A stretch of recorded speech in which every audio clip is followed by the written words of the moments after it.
just wanted to let everyone know that we will be recording this for posting on our website so that it can be accessed by folks who attend. So just as a heads up, in case we're to take you off of camera or mic, they'll be recorded.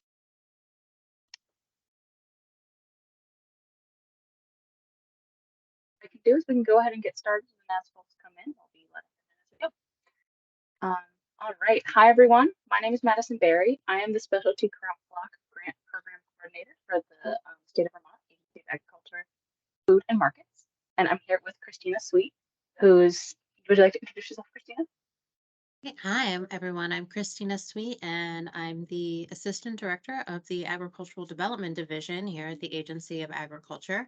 I've been in this role just for a few weeks, but I have previously managed the Specialty Crop Block Grant Program and have been at the agency for 8 years. So I'm pretty familiar with this program, and Madison is learning very quickly and will be a great coordinator for all of you this year. Christina is a wealth of knowledge about the Specialty Crop Block Grant Program. Let me see if my hair is the audio. I just want to make sure that you guys can hear me. Is that any better? That's a little bit better. Okay. Is it audible? I just want to make sure that it's like you can actually hear what I'm Yes. saying. Okay. If it becomes a problem, I can always take off my headphones and just go with my computer. But what we can do is we can go ahead and get started, and Christina is going to take over the first part. Do know that you're welcome to drop questions, etc., in the chat. Depending on the type of question, we might hold it till the end, and then we'll also have time at the end for any questions that you guys might have. Great. Have we already started the recording, or should we go ahead and start that now? It is recording. Okay, great. Perfect. Thank you. All right. Well, I just want to thank everyone for joining us today, and feel free to, again, leave some questions in the chat. And I think Madison may have to manually unmute you. We're new to using this webinar function in Microsoft Teams, but we'll make sure everyone's able to ask their questions and move right along. Thank you. Okay, next slide. Great. Well, we're here today to talk about the Specialty Crop Block Grant Program. And this is a unique federally funded program that was first authorized in the 2004 Farm Bill, and it has been reauthorized in every subsequent Farm Bill.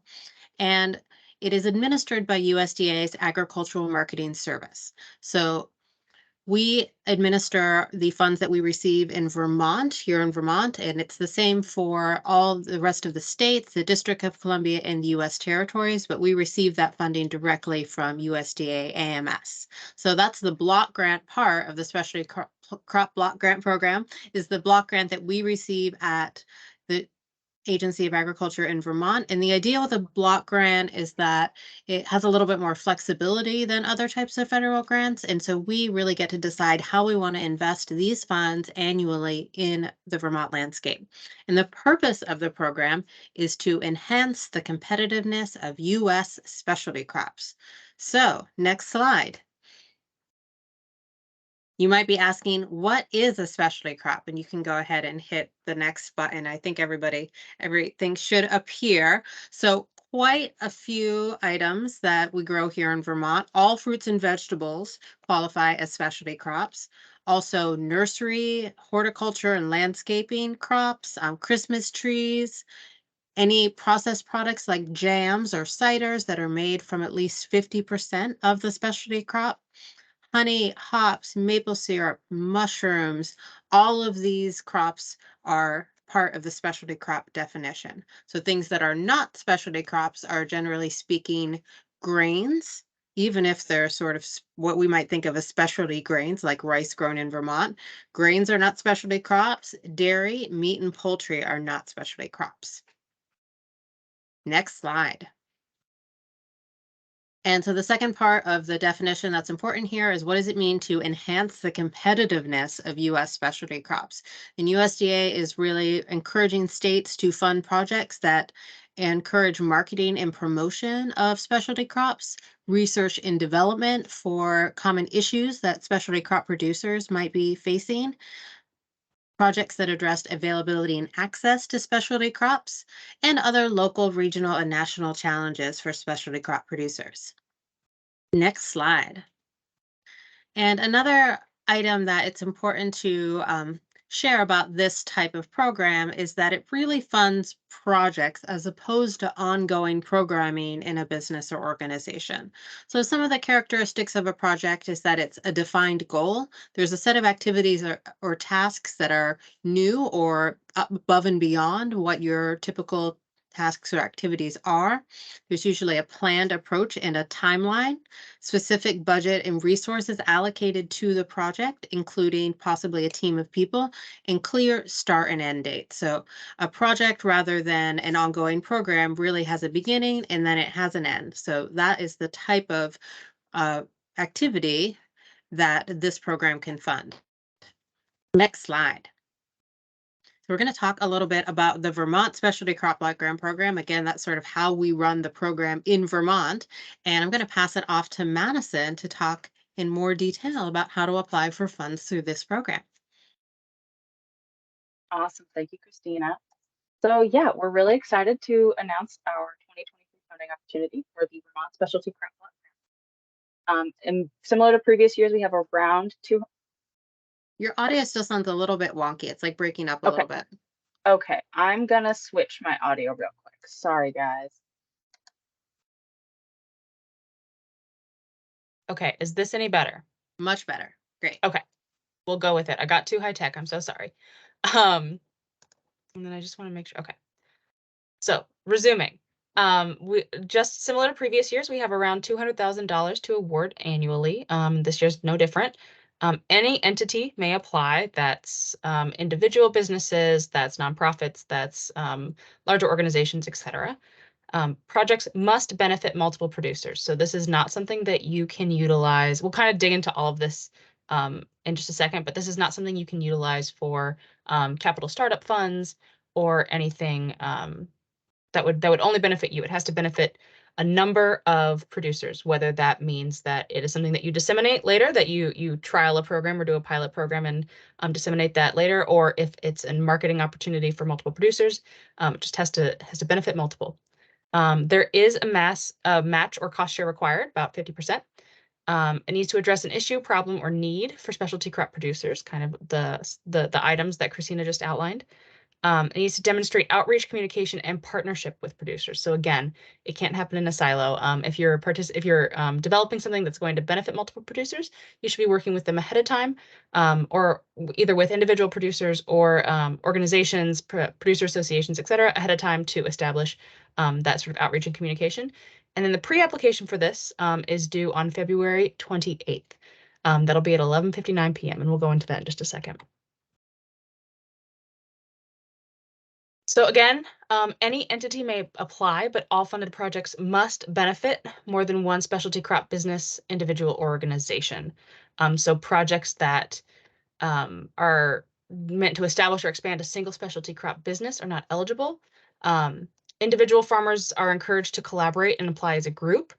And also individual farm businesses can partner with other growers or service providers and industry representatives. So like UVM Extension or with a producer association. We plan to award $200,000 in specialty crop block grant program funds in 2023. There is no minimum or maximum award. Average award over the past 5 years was around $30,000, and 50% of awarded projects received between $20,000 and $45,000. Essentially, you can ask for as much money as your project needs. There's no minimum or maximum, but request funds that will complete your project. We usually award around 6 to 7 grants per year, so just keep that in mind whenever you're planning your project. Multi-year projects are eligible, and they can be funded for up to 2.5 years or 30 months. So there's some projects that have a few special caveats. The Specialty Crop Block Grant Program cannot fund duplicative projects, so you can't have something, for example, that is just a repeat of a project that you did last year, but it can fund projects that build on previous projects. It still has to be a project, sort of a delineated point in time, a new activity with a new start and end date. So if you did a research project in the past with a Specialty Crop Block Grant Program grant, and you did lab trials and you'd like to do a project with field trials, that would be fine. Just repeating those lab trials would not be acceptable. You're going to want to indicate how the project complements previous work. And then also, in this case, you're going to need to describe the likelihood that the project will become self-sustaining. So the Specialty Crop Block Grant Program is not intended as ongoing program funds, but rather it funds individual projects. And then if you're interested in doing a multi-state project that address challenges and opportunities in 2 or more states, you're going to want to submit a Specialty Crop Block Grant Program application to each state where organizations will serve as project partners. So if you're working with a farm in New Hampshire, you're going to want to work with, they're going to want to work with their Specialty Crop Block Grant Program coordinator there to work with that, or apply to the Specialty Crop Multi-State Program, which we don't oversee, no state oversees that. Christina has just dropped a link in the chat over there.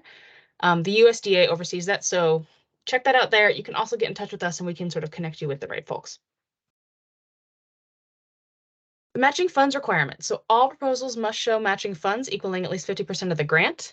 So a grant that is a proposal of $10,000 must have a minimum of a $5,000 in match for a total of $15,000 project budget. Under very limited circumstances, that requirement may be reduced or waived. That can justify a waiver, but you're going to have to submit a waiver to us, and it'll outline the impact of the project and indicate special circumstances that would justify that consideration. Matching funds can be covered by in-kind or cash contributions. So, you know, funds in the bank, funds contributed to by another organization, so another grant that you've gotten, loans, etc. Applicant labor and compensation of employees, goods or services provided during the grant program for which no expenditure is made, so something that you cover yourself, as well as indirect costs, basically unrecovered indirect costs. So, for example, institutions or large nonprofits with high administrative costs associated with doing business. So things that keep the lights on, etc. And then matching funds may also be used to ensure that all specialty crop block grant program funds benefit specialty crops.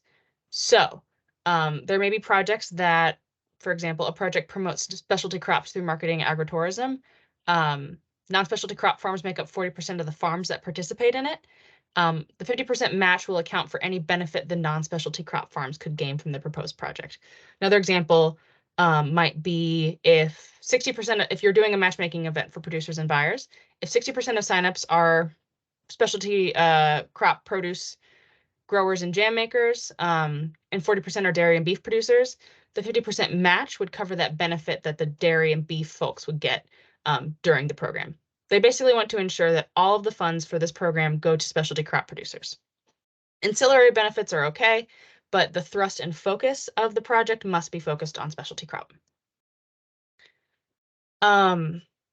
Eligible projects benefit and produce measurable outcomes for multiple specialty crop businesses and or the public rather than a single business. So you're going to have to describe how your project will benefit and produce those outcomes in your organization.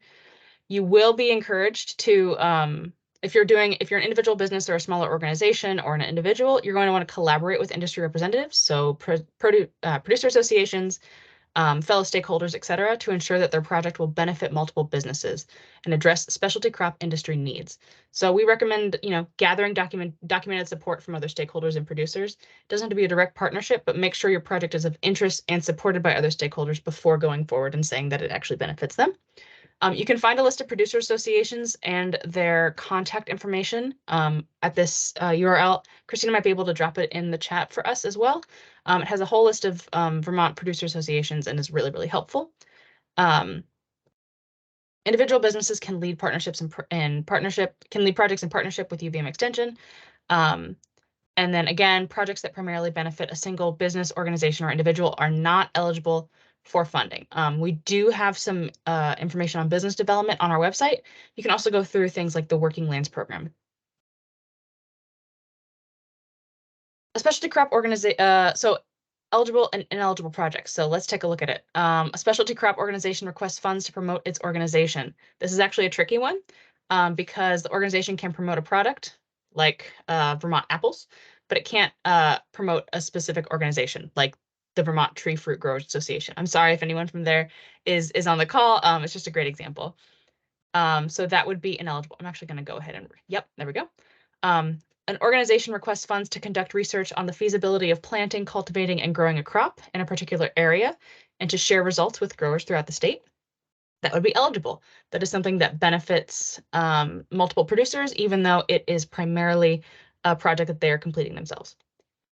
An organization requests funds to promote Vermont specialty crops to new markets. Access to these markets will benefit a variety of producers. That would be eligible. There may be a variety of ancillary benefits to other organizations or to other producers of non-specialty crops, but as long as it focuses in on the specialty crops, you're good. A farm requests funds to purchase equipment to expand production capacity. That is not eligible. That would be something that would be considered a capital grant, or it doesn't benefit multiple producers. Then we're going to do some more. A company requests funds to promote its brand of specialty crops. That is ineligible because it's specifically that brand. A grower requests funds to establish a new cooperative that will help other specialty crop producers diversify their operations and meet market demand. That is eligible. A group requests funds to launch a promotion campaign to increase brand awareness of Vermont grown. This is ineligible, primarily because it can benefit more than just specialty crops. However, if you were to take matching funds and ensure that the Specialty Crop Block Grant Program funds will enhance competitiveness of specialty crops only. So again, if we're thinking about those projects that we're matching producers with buyers, and matched funds helped balance out the benefit to beef and dairy producers versus specialty crop producers, that would be allowed. And then a group requests funds to launch a promotional campaign to increase sales of Vermont grown pumpkins. That is eligible. So that's the difference between those two last ones. The Vermont grown pumpkins specifically are a specialty crop and would be allowed and are completely covered under the list of specialty crops. So the Vermont Agency of Agriculture, in partnership with statewide specialty crop stakeholders, we've identified these funding priorities for 2023. These priorities are not ranked. Since we have flexibility from the USDA on how to allocate funding, this list generated in partnership with stakeholders represents various industries and sort of promotes the ultimate goal of the program being to address local needs. So projects should address issues facing specialty crop businesses and organizations. You will need to select a funding priority. You're encouraged to focus your application on just one, but you can select more than one. I also want to note that projects will need to address one or more priority strategies, strategic goals, objectives, and recommendations for strengthening Vermont's food system, as identified in the Vermont Agriculture and Food System Strategic Plan 2021 to 2023. So these are all things that will be included in the RFA, as well as the web grants process. So you're able to kind of, pop around and see it all, but you will need to pick a state funding priority and then a Vermont Agriculture and Food System Strategic Plan priority, objective, goal, or recommendation. The USDA is required to report outcomes for the specialty crop block grant programs at a national scale, and they use standardized metrics to evaluate grant program impacts. So whenever they're presenting these impacts to Congress, they want to be able to standardize the metrics across various programs. So they have a number of outcome measures that we can use. There's a whole section about these metrics and outcome measures and indicators in the RFA, but each funded proposal must include at least one of these 7 specified outcome measures and at least one indicator. And then they aggregate the data to assess the overall program impact. But you are encouraged to pick only the indicators, and those indicators include the following. You're encouraged to select only as many outcomes and indicators as you can feasibly track and that really show the true outcome of your project. More indicators and more outcome measures doesn't necessarily mean that, doesn't necessarily give you more points, for example, and it isn't a part of judging a project based on its merits. So more outcome measures is not necessarily better. Yeah, and these, if you've done a program previous to last year, you'll notice that this is a new project. This is a new process. And so the measures are really meant to be more feasible and easier to measure than previous iterations. They're better aligned with the grant program purpose, and they're more reflective of work that is performed during the project. This is just an example of one outcome and the various indicators. Again, if you choose an outcome, so if you choose outcome 1, increasing consumption and consumer purchasing of specialty crops, if that's your outcome goal, you only need to select one or more indicators. So you start with one, you don't have to do multiple indicators if it doesn't necessarily make sense for you to track or to understand. If this is a great outcome for those who are working on marketing and promotion projects or consumer education and access projects. In previous years, promotion projects needed to track sales by dollars and percent change, and now you're required to you have a number of options in order to track combination of volume, average price, etc. And again, I can't emphasize enough, you only need as many indicators and outcomes and indicators as reflects your project, so don't worry too much. And also know that some of these outcomes will have very small numbers. So for example, there are indicators that ask, how many new innovations have you developed? In some cases, that will be 1, and that will also still be excellent. So don't worry too much about specific numbers and more about matching the indicators and outcomes to your project. And then you will need to do an estimated project budget. It's relatively straightforward with one particular caveat in that in federal terms, anything that we think of equipment and supplies as fairly straightforward. So you think of something, that you buy as a supply, whether it is office supplies or something for the field, relatively small terms, whereas equipment is something that you keep. But under federal government guidelines, equipment is something with more than $5,000 in value. So if you purchase something that is $2,000, that will fall under supplies, even if you would normally think of it as equipment. If you're thinking a project needs equipment or something that costs more than $5,000 to be successful, there is a section in the RFA about allowable costs and activities, and you can also reach out to us and we can talk you through it. There's some rules and caveats and some requirements that may apply to you if you're thinking that equipment is something that you'll need to purchase. And in the pre-application, you will need to list both the funds that you request and your matching funds. Christina's doing some amazing work over in the chat, providing some of the information regarding equipment. And again, if you think it'll apply to you, feel free to reach out and we can walk you through it. And now finally, how to apply. So you want to submit a pre-application by Sunday, February 28th, 2023 at 11:59 p.m. I have to emphasize that there is no buffer in web grants, the platform that we use here at the state of Vermont. You can't submit at 12:01 on Monday morning or Sunday night. You're also not required to wait until Sunday to submit your pre-application. I understand if you're deadline driven, as am I, but just know that we are not available during the weekend. So please plan accordingly. If you think you'll have questions, please try to get to those earlier in the week so that we can so that you'll be able to submit your application successfully. You'll need a summary of your project and estimated timeline. So again, specific issue, problem, or need, the objectives your project hopes to achieve, and your project's impact on the specialty crop industry. You'll need to be able to explain who will benefit from your project and describe your outreach plan. Describe the stakeholders who support your project and explain why.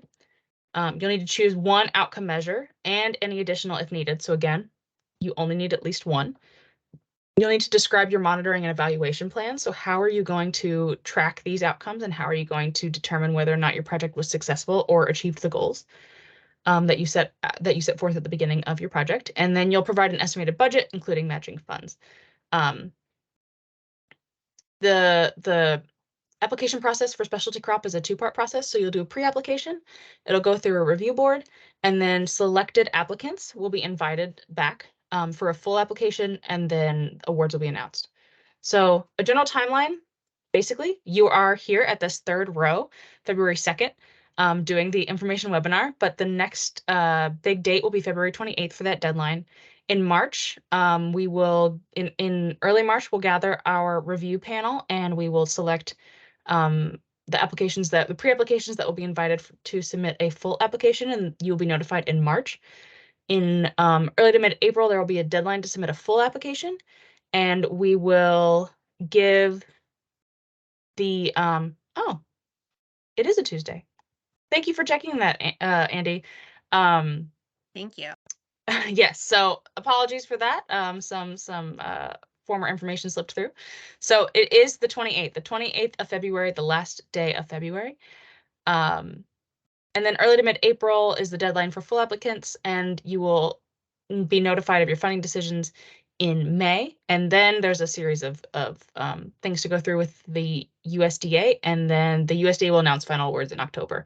Projects have a the earliest start date for most projects will be the October 1, 2023. So there's plenty of time between now and then to get it all sorted out. And then I'm going to hand it back over to Christina because she, as I said, has a wealth of knowledge about this whole process and is willing to give us a web grants tutorial. Thank you. And I think maybe we can, I'm going to try unmuting folks. So if you have your, I'm going to unmute everybody and feel free to jump in and ask any questions if you would like.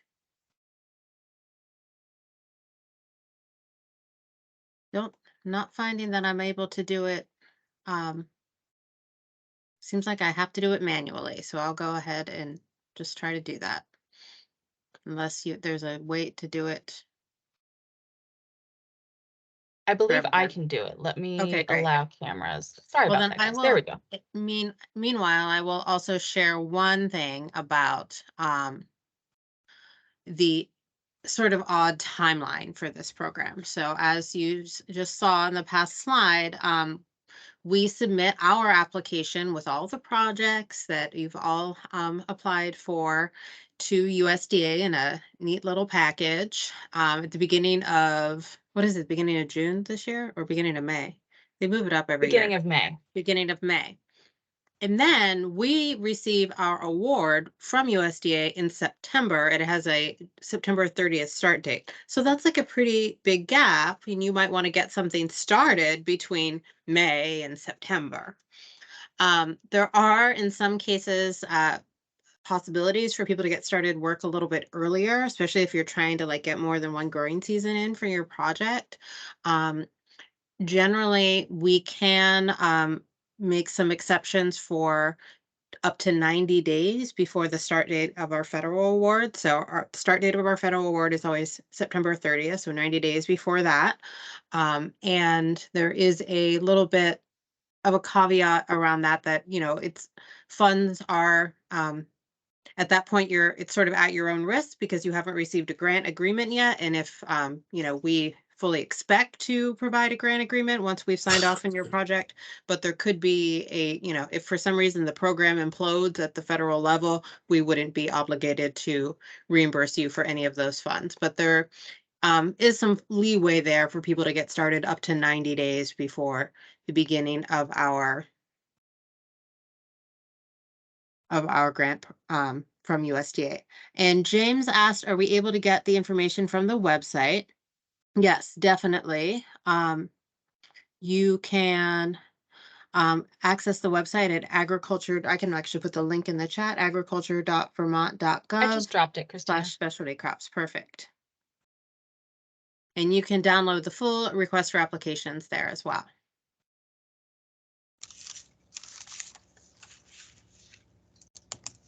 Any other questions? That was a great overview, Madison. Thank you. All right, well, in that case, I will share my screen and do a brief tutorial for web grants, which is the grants management system. It's a web-based system that we use for our grant programs in the Agricultural Development Division. Oh, it looks like Gretchen has a question. Go ahead, Gretchen. I'm sorry if this was kind of covered before when you were talking about having a mix of producers. What if you have a mix of specialty crop producers? So like if you're helping benefit multiple producers because you're promoting the concept of growing specialty crops in Vermont greenhouses. So perhaps you're benefiting a floriculture grower as well as a leafy greens grower. Is that cool? Can you mix specialty crops? Okay. That is great. Yeah, you certainly don't need to only benefit one type of specialty crop. Perfect. Thank you. Yeah, great. So I have a question as well, Christina, yeah. if that's okay. Go ahead. This is Caitlin Robinson from NCIC. So thinking about supplies and equipment, I mentioned in the chat earlier that I'm working with a distributor that's interested in these funds, and they're looking at purchasing software that would help track their inventory and things like that.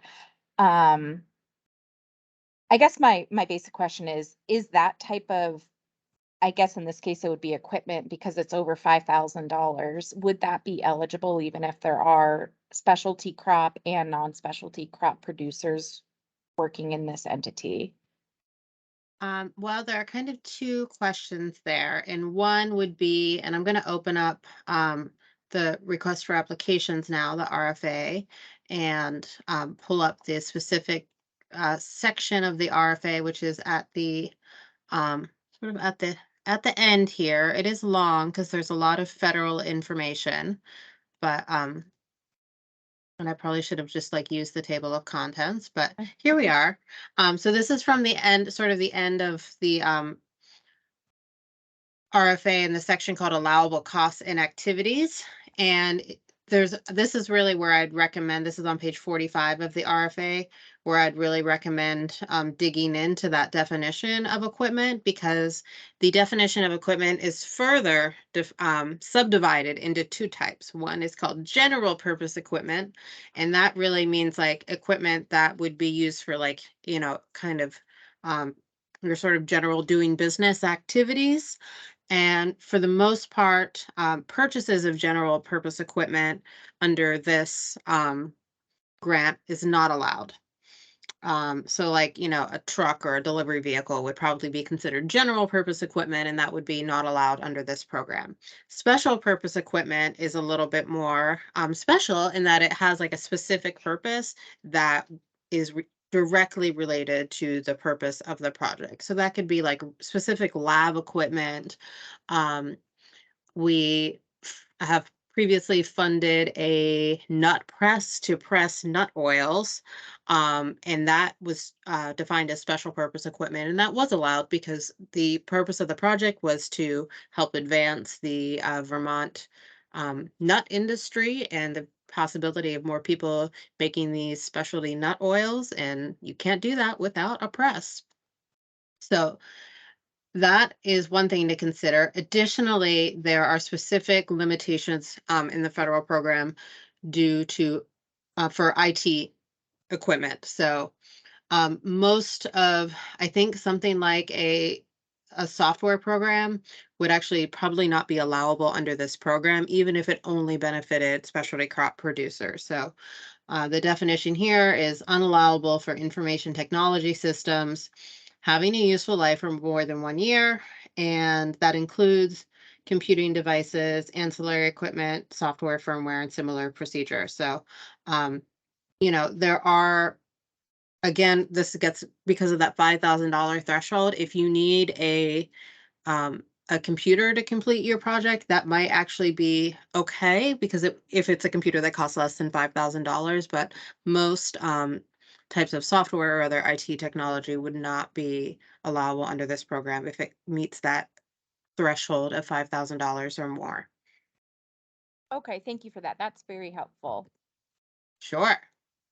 I always love, I actually, if you are interested in equipment, I think we even made like a little fact sheet for the equipment definition and some additional requirements that people have to keep in mind in terms of record keeping for equipment, because the federal government also retains an interest in that equipment until it sort of decreases in value to less than $5,000. So you might be at the end of your project and you want to sell that piece of equipment you acquired under your project.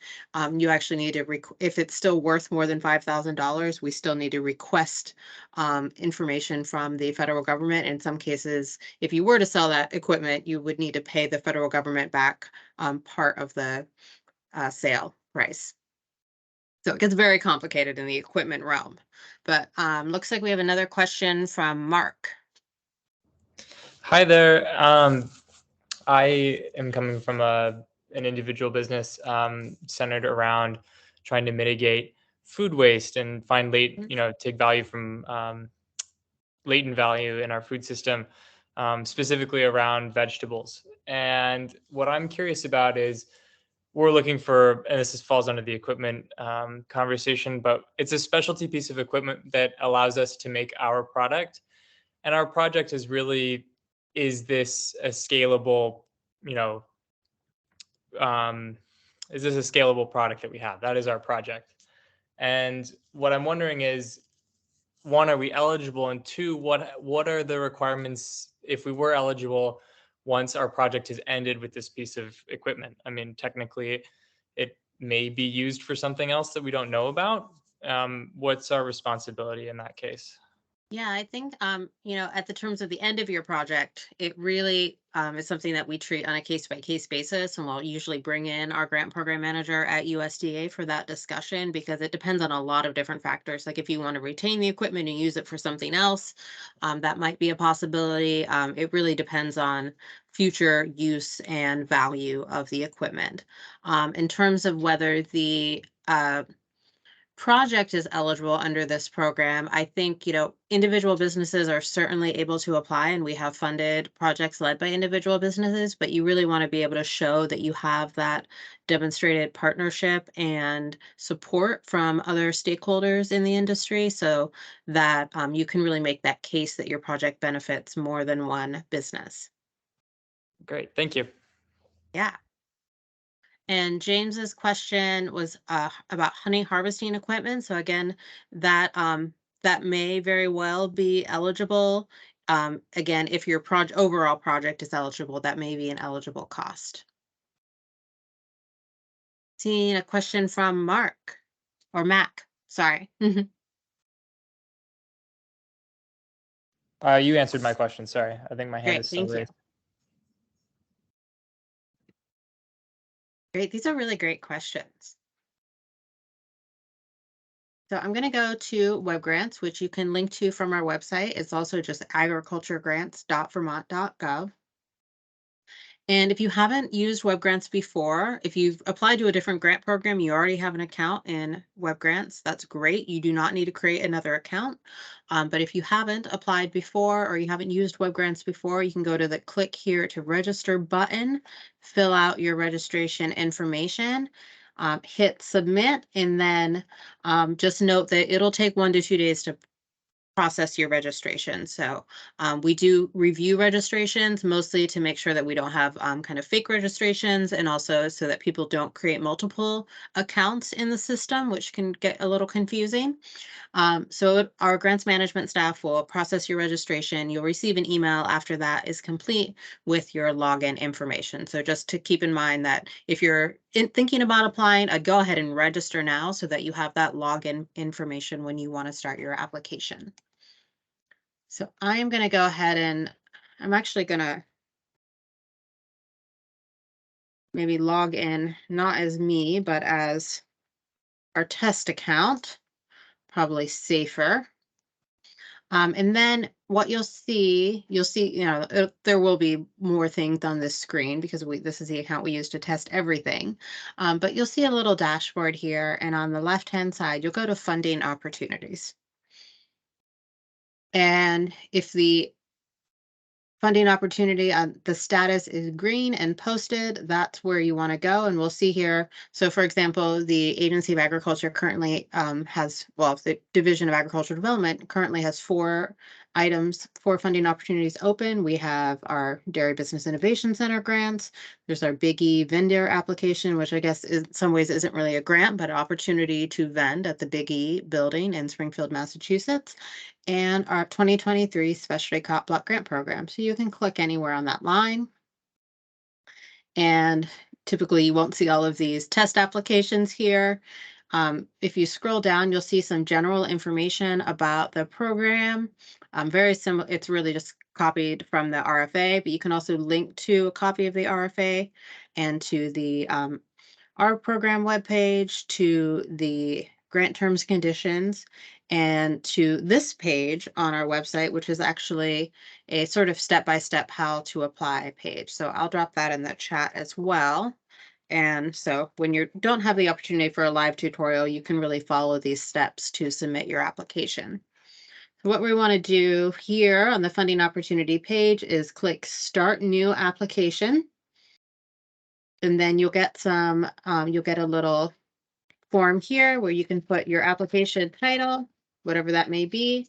The primary contact will be whatever you signed up as for your account. Save information form. You may also, after you've saved that, there'll be an opportunity for you to select your organization if for some reason you're affiliated with more than one organization. You go ahead and save that. And then we can actually fill out the application. So what you see on this screen are really the 4 application forms that you'll need to complete before you can submit the application.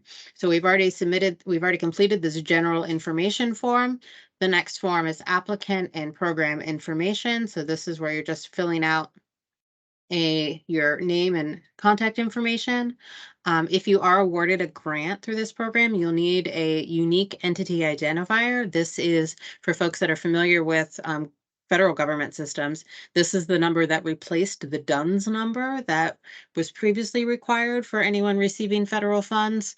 So if you don't have any UEI yet, you can just enter 12 zeros in this field, but keep in mind that you will need to go through the process of obtaining a UEI, which is free, but depending on whether your information matches up when you sign up for one in the federal site called sam.gov, could be a little time consuming. I hope it isn't time consuming, but there's always like a few every year that for some reason like take a little bit of extra time. You'll also self-certify that you're in compliance with state regulations and in good standing with the state of Vermont. And we have some sort of information gathering questions that do not affect the scoring of your application. These are particularly USDA related questions. Will your project benefit socially disadvantaged farmers? There's a federal definition for that. And will your project benefit beginning farmers? So again, this is just for information gathering. You don't need to attest to like how many beginning farmers or anything like that. If your project will benefit beginning farmers in any way, you can just select yes here. When you're done with that form, you'll go ahead and save the form. And then you can go back to the next form in the list, which is really, this is really the bulk of your pre-application. You're going to enter your project title, your estimated start date and end date, your maximum project length, the state funding priority that is most applicable to your program, information about the Vermont Agriculture and Food System Strategic Plan and which recommendation or strategy from the plan most relates to your project. You'll enter a project description, talk a little bit about the specific issues surrounding your project or what sort of the issue, problem, or need that your project will address. Talk a little bit about who will benefit from your projects, the project support and partners. So this is, again, an important question for this application where you're going to describe the specialty crop stakeholders who support this project and explain why. And then you can here select one or more expected measurable outcomes, outcome 1 to 7. You don't necessarily need to have an indicator identified at this stage, but you can add one if you would like. And finally, you'll talk about your evaluation plan. So this is really how you're going to collect the data that you will measure to show progress that you've made towards your outcomes and indicators. Once you've completed this form, and I haven't filled it out, so I'm not going to go ahead and save it now. You'll save that and you'll move on to the budget form. This is the final form in the application. And you can very easily just fill this out, go ahead and save grid, and it will auto calculate everything for you. We do ask that you provide a little bit more detail about, what types of supplies or equipment or contractual costs you'll have, and whether your project will benefit non-specialty crop industries. And if that's the case, then you can explain how your matching funds will cover the benefit to any non-specialty crop industries. Once you have completed all 4 of your forms, you're going to save and then also click the button that says mark as complete. Now I can't do that right now because I haven't actually filled out all the information in the form. So I'll show you what that button looks like. It's a little orange button that says mark as complete. And so you save, then you mark as complete. And then once you have done both of those things, you'll actually be able to hit the orange submit application button. So this is just, it's like an extra step on top of saving. And once you've hit something that's marked as complete, you can go back and edit it again, but it's just sort of like an additional step to make sure that you've completed everything on the form. So save, then mark as complete, then submit. And once you have submitted your application, you'll receive a application submitted confirmation. We also really recommend any emails from web grants will come from this email address, agriculturegrants.vermont/web or @webgrantsmail.com. So we really recommend actually saving that to your safe senders list or whatever your email program uses so that those messages aren't filtered out of your inbox. And that is pretty much it. So as you can see here, you know, I've got one form here that was marked as complete, and I still need to fill out these other 3 forms and then mark them as complete before I can submit my application. And that is essentially the web grants tutorial.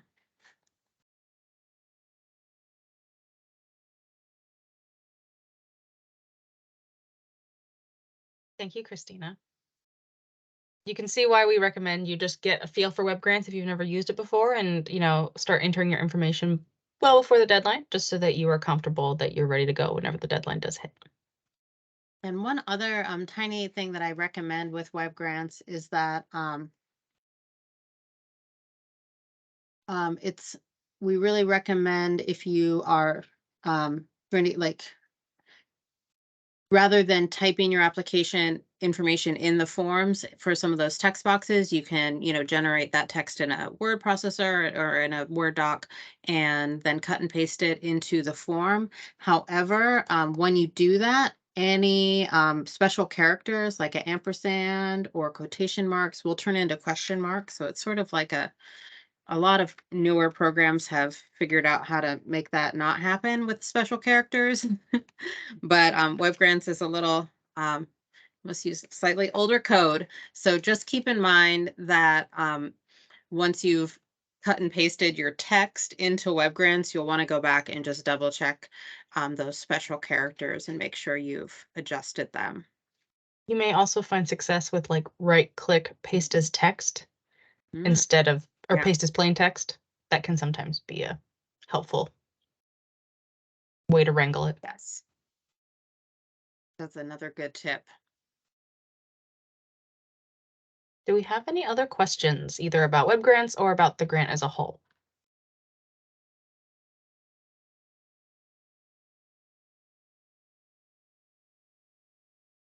We are always available for contact. You can find our contact information for our specialty crop specific email on the website. Yeah, we're happy to help. We would love to see some new faces applying and see some returnees and promote specialty crops throughout Vermont. It looks like James is writing a question. But if you don't have a question, you're welcome to sign off. And again, please feel free to reach out if you have any questions. Thank you for joining, everyone. Yeah. I always remember my questions about 3 or 4 seconds after I log off. So. James is asking if this grant can be used for a lease or land purchase. No. Land acquisition costs are not allowable under this program.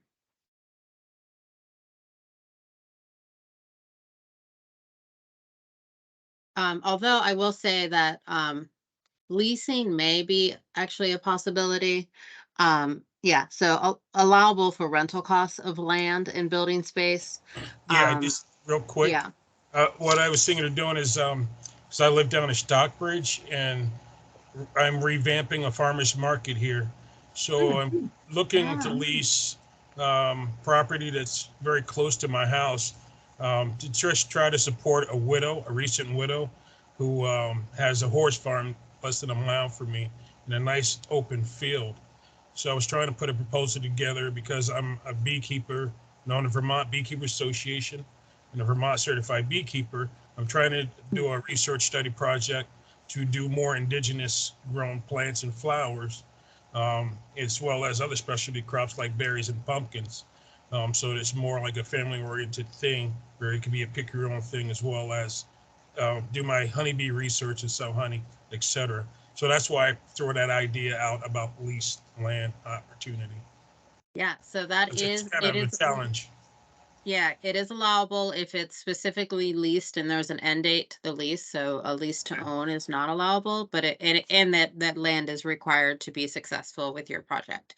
Another project that I'll mention that's related to farmers market. So even though, like, in theory, this program sounds like it should be supportive of farmers markets, USDA sort of deems farmers market related projects to not be a great fit for this program and encourages people. So it's not unallowable, but they encourage people to apply directly to USDA for the farmers market promotion programs for anything related to farmers markets or other direct to consumer markets. So again, there's nothing that says like you can't fund farmers market related activities in specialty crop lot grant program, but USDA also wants people to know about the farmers market promotion program, which might be like a better fit for the project depending on the details. And last question, can this fund also be inclusive of me doing workshops on related to education about the specialty crops that I'm raising? Definitely. Okay, That's definitely an allowable great. Yeah. activity. Yeah. Okay, great. Thank you. No Yeah. problem.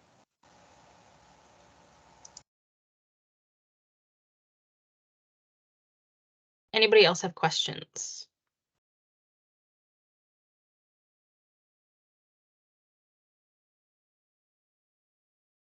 Okay. If not, like I said, you're welcome to reach out to us directly. I am relatively new to this position, so I am learning lots and lots. So I really love questions. It helps me pick up on what I don't know. And Christina is just a endless well of information regarding specialty crops. So we're happy to help however we can. Otherwise, thank you guys for joining, and we hope to see an application from you. Thank you. I'll stick around just a couple more minutes to make sure that there's no lingering questions. Otherwise, yeah, awesome. Have a great day, you guys.